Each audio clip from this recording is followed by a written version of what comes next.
We're going to start this nice little osteoporosis hip and shoulders series with some ball rolling across the fronts of your shoulders and the backs of your shoulders.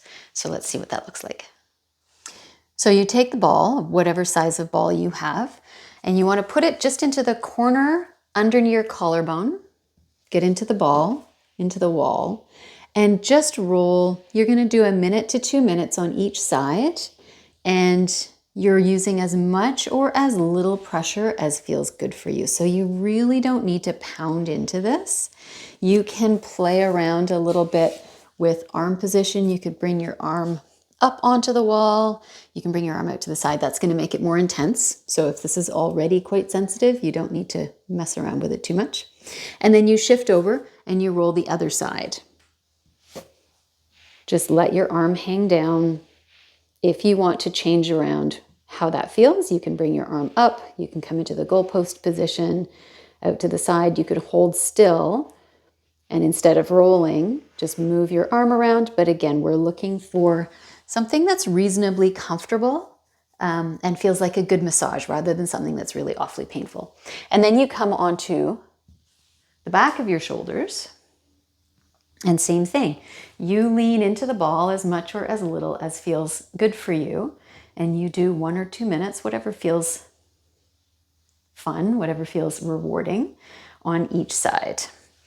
And how much you want to press into the ball, into the wall, may be different from one side to the other, because usually we're more sensitive on one side compared to the other. So once you have worked through that, then we're going to do an exercise on the wall. So you can get rid of the ball, put that down. And now we're going to do our arm spinning. So you start by making good strong fists. You connect through your trunk so you're not moving your chest or your shoulders. You have your arms down by your sides and you start to spin your arms in and out in your shoulder sockets. You want to get a connection from your hand all the way up into your shoulder joint, so that once you've done your external, your turning out rotation, your elbow pit has moved as well as your hands. So we're not looking to just turn your hands and your wrists. We want the spin to come all the way up into your shoulders. And you can do 8 to 10 in one position and then find another position and do 8 to 10 more. 3, 4, 5, 6, 7, 8, maybe a couple more. Find another position. There is no right or wrong position here, and the goal would be, if you're going to do this every day or a couple of times a day, that you're always picking slightly different positions. The only rule is it needs to not be painful. So a little bit clunky is okay, but if it's really clunky, come a little further down or a little further in towards center. And when you've done that, you're going to go to the wall for our V press.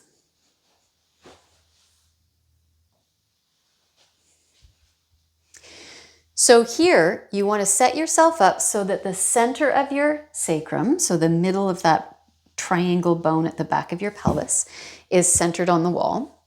And then the bottom of your rib cage, so the bottom of your bra strap and slightly below, those parts are connected into the wall. You get as much of the rest of your spine and your shoulder blades and shoulders connected as you can. And if you can touch the center of the back of your head, that's great.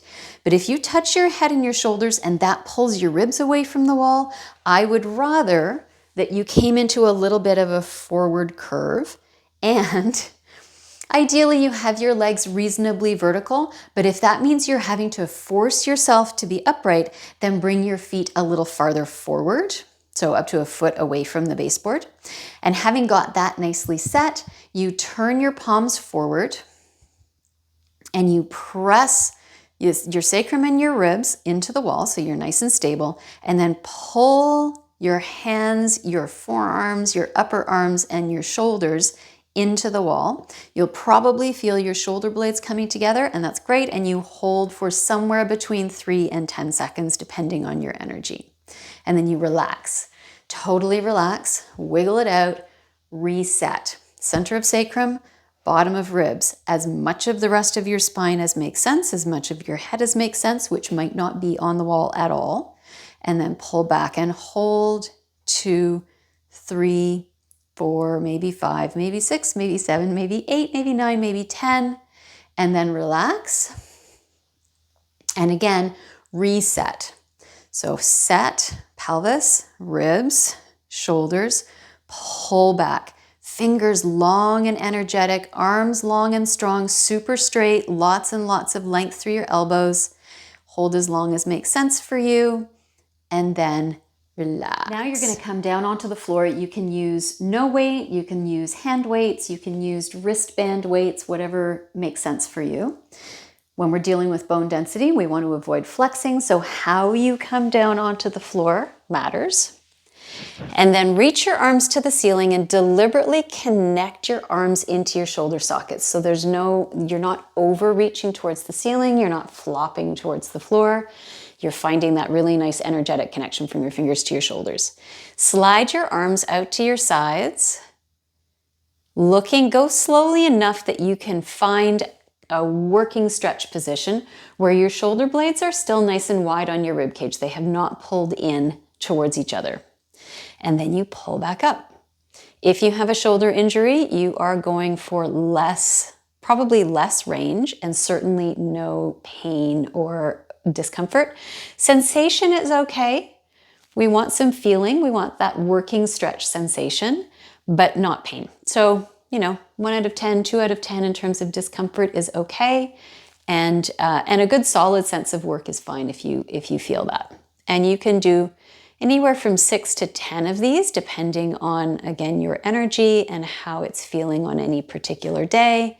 And if you're using weight, you'll probably do fewer repetitions rather than more. And then while we're here on the ground, a little breathing exercise. So start by just relaxing. Take a couple of breaths where you are deliberately trying to release tension for your pelvic floor, release tension for your abdominals, your abdominal muscles, your back, your ribs. Just try and let go of whatever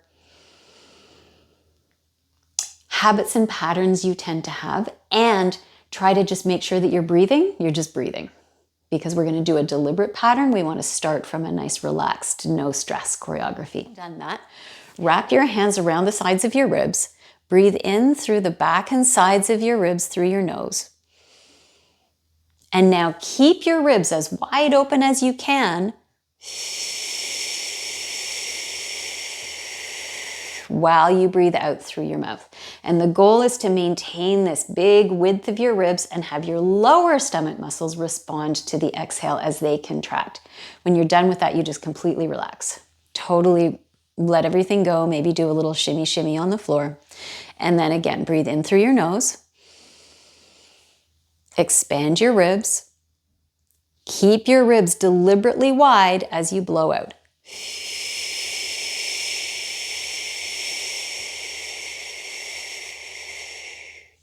And then relax. So everybody's breath pacing is a little different. Most people's breath pacing is different from day to day, so you don't necessarily expect this to be the same every time. Okay? And so if you get dizzy or queasy or, if this doesn't work, then you would stop, of course, and you experiment. I'm not going to tell you exactly how many of these you want to do. You do as many or as few as feel good to you. I would say not more than 10. But maybe even just 1 or 2 is fine. So we're starting with our hamstring release. The goal here is to have your pelvis nice and heavy, your sit bones wide. So that's the bones at the back of your pelvis. A little bit of light curve to your lower back. Not because you're working to push your back off the floor, but because we're just keeping your legs low enough that they're not making your pelvis and your lower back round. A little bit of light ease of your ribs into the floor. And if that's easier for you with something under your head, pillow, cushion, something that gives you a little height, you can absolutely do that. And then this is the exercise. 3 to 5 minutes, 2 to 5 minutes, whatever you have handy. And as an added bonus, you are also letting your spine get some passive unloading. Your thoracic spine and your shoulders get to just open up with gravity as this lovely with gravity giving your bones the opportunity to open up and not get pulled forward as they sometimes are in a standing position. We're getting length through your hamstrings, release for your hip flexors and your back muscles. There's a lot of benefit to this just lying here on the floor. It's a great recommendation every day for anybody with osteoporosis.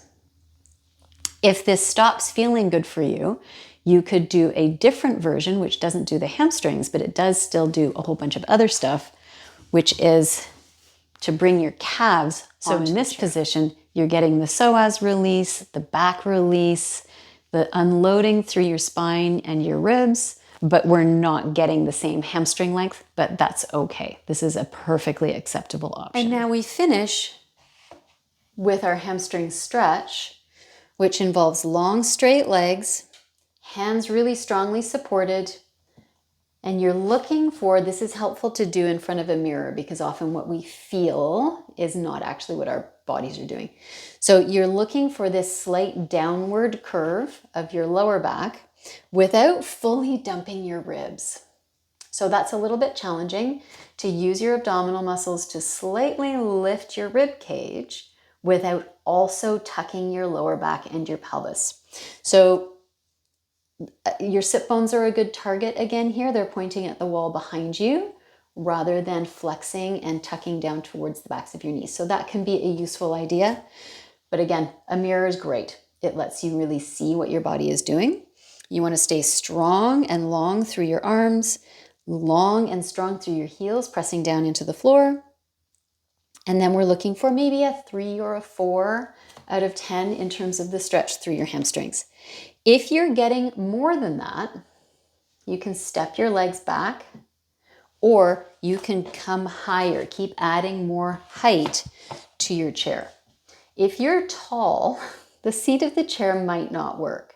You might need to come to the back of the chair.